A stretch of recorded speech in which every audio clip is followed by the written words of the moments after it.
This is the final of the school junior 8s between Niagara, Crossley from Canada, and on the Buck station, on the Berkshire station rather, and Lady Eleanor Hollis on the Buck station.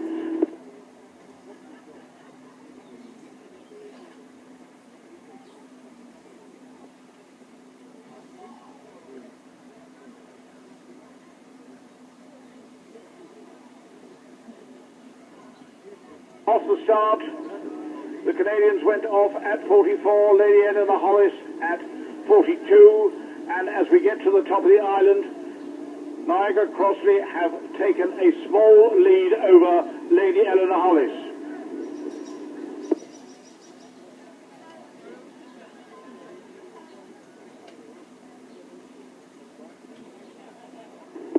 And as we come down the meadow now,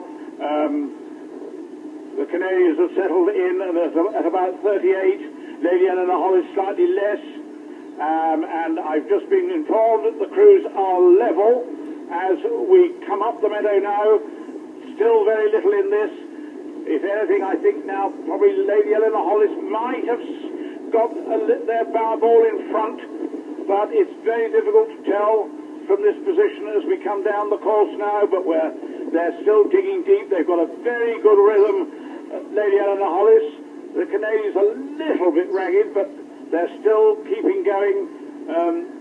Lady Eleanor Hollis keep looking across at the Canadians, but I think Lady Eleanor Hollis are, yes, they've got a slight lead still, but only a very, very slight lead, but they seem a little bit smoother in their stroke work than against the Canadians, who are a little bit too over-enthusiastic and not really getting their blades into the water and making use of the blades going down and pulling them up the course.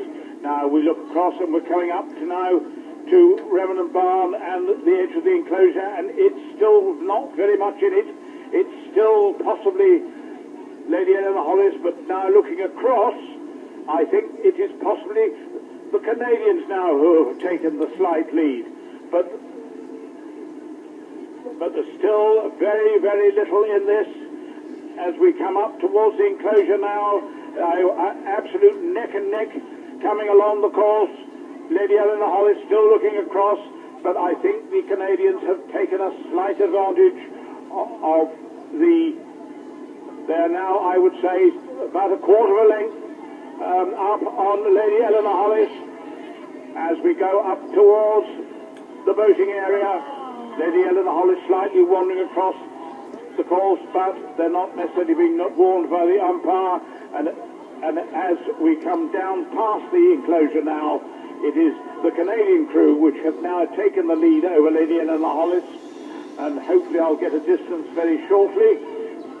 And it's now a third of a length to the Niagara Crossley Canadians over Lady Eleanor Hollis as we go away up towards Old Blades. Now, the Canadians have really capitalised on this getting to the halfway point in this race. They've wound their rate up a bit now, and they've now increased that lead over Lady Eleanor Hollis. They must be now nearly a length probably they've got on Lady Eleanor Hollis. Lady Eleanor Hollis seems to be tiring very slightly, but still digging deep, still trying to keep up with Niagara Crossley. And as we continue now up towards Upper Thames,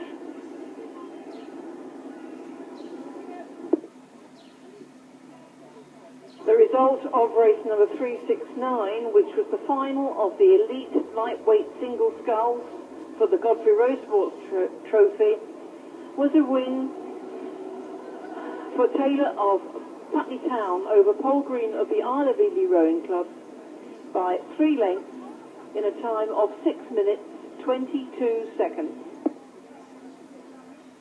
And back in this school's junior final, Niagara Crossley from Canada have now maintaining that length lead over Lady Eleanor Hollis, and there's a lot of enthusiasm from the bank. Lady Eleanor Hollis, though, are still trying to keep in touch with the Canadians, but the Canadians really now have got a good length, I would say, as we head down past Upper Thames, coming up towards the finish now.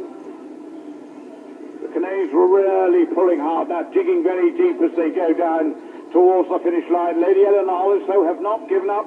They're still trying to get back on terms, but I think regrettably they're going to run out of course. And as we come up now to the line, it's going to be Niagara Crossley for the winners.